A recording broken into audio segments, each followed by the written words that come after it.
Le transcendantalisme, un mouvement philosophique et littéraire né aux États-Unis au début du XIXe siècle, met l'accent sur la bonté intrinsèque des individus et de la nature. Il valorise l'autonomie et la recherche de la vérité par l'intuition et l'expérience personnelle plutôt que par la religion organisée ou les conventions sociales. Les transcendantalistes croient que l'intuition spirituelle et le développement personnel peuvent transcender les aspects physiques et matériels de la vie. Les principes clés du transcendantalisme sont l'individualisme, l'intuition et l'unité de la nature et de l'esprit.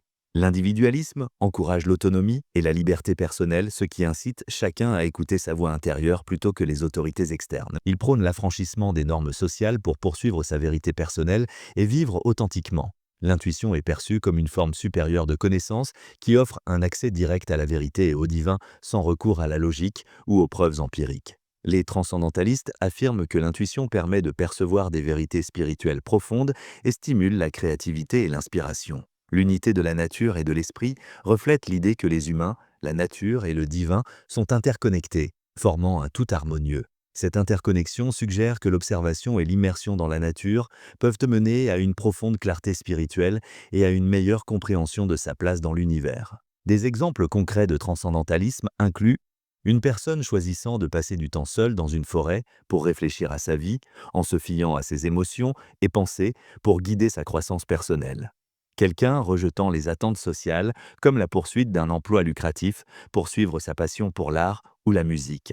Un individu trouvant une profonde inspiration et connexion en contemplant un coucher de soleil, se sentant intimement lié au monde qui l'entoure. Le transcendantalisme a pour force son accent sur l'autonomie individuelle et l'appréciation de la nature. En valorisant le potentiel individuel et l'importance de l'intuition, il encourage la croissance personnelle et l'authenticité. Sa révérence pour la nature favorise la conscience environnementale et un lien plus profond avec le monde naturel. Les perspectives spirituelles et idéalistes du mouvement offrent un contrepoids au matérialisme et au conformisme. Cependant, le transcendantalisme n'est pas exempt de critiques. Son accent sur l'individualisme peut conduire à l'isolement ou au mépris des responsabilités communautaires et collectives.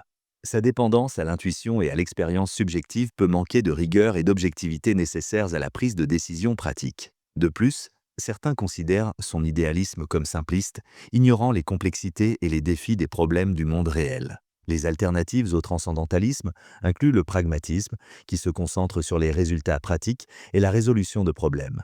L'empirisme, qui met l'accent sur l'expérience sensorielle et les preuves comme source de connaissances, et l'humanisme, qui valorise les réalisations humaines et les expériences partagées, offrant une perspective plus collective sur la croissance personnelle et sociétale. Ces alternatives proposent des cadres variés pour explorer la condition humaine et la quête de la vérité.